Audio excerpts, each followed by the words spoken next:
we can find trigger points in flaccid muscles, but here's the basic technique. So the fiber orientation is like this primarily. It kind of fans down here. It's more like that. Up here, it's more like that. Okay. High up, it's parallel to the scapular spine. Low down, it's more of an angle following the lateral border of the scapula. And generally, I find it easiest, and this is just a personal preference, but I think most trigger point practitioners find it easiest to find trigger points by rolling your fingers perpendicular to the fiber orientation of the muscle. And that's how what I'm looking for is like a taut band, like a guitar string or a rubber band or something. Well, rubber band is not such a good example because that's too elastic.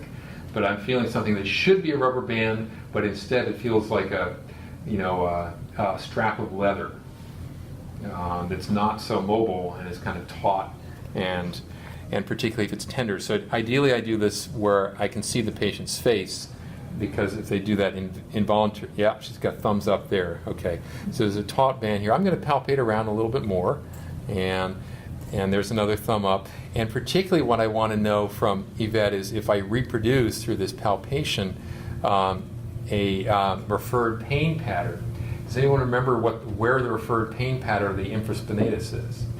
The front of the arm. It's actually down the front of the arm, right? Tai-yang to tai-yin communication. So I was feeling it right around here. Right around there? Okay. So, and like right here? Yep. You feel it down there on the front of your wrist? Right. Okay. Well, that's good enough for me. Okay.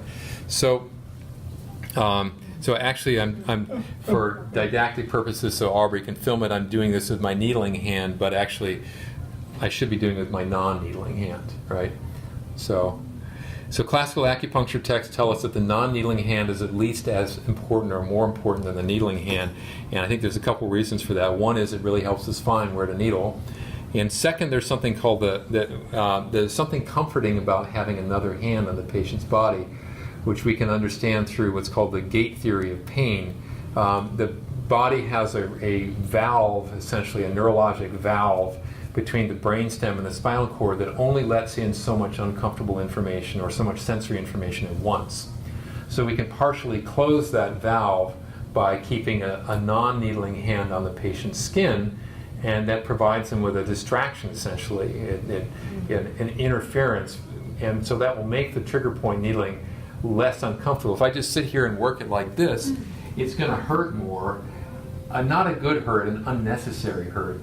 Whereas if I keep my non-needling hand on the patient's body, it'll be more comfortable for her. Another advantage of that is that I can feel twitches with this hand that I might not feel through the needle and I might not see through the skin. I can feel subtler, deeper twitches that may not be visible on the surface of the body. So I always keep my non-needling hand on the patient's body when I'm doing trigger needling. Okay? So let's find that spot again. Yeah, right about there. Okay, and then I'm going to roll my finger slightly to the side because my target's not my finger, it's the trigger point underneath it.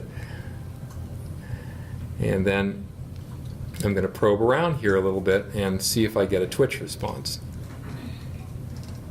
And see if she starts to feel referred pain, aching or locally, or particularly if it goes down her arm or reproduces any typical symptoms. You feel that, huh? Yeah.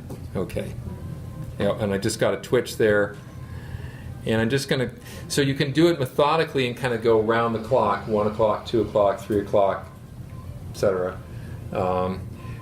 But mostly I will feel for the greatest area of resistance. Now, to change angle, I want to bring the needle up very near to the surface rather than bend the needle shaft, right?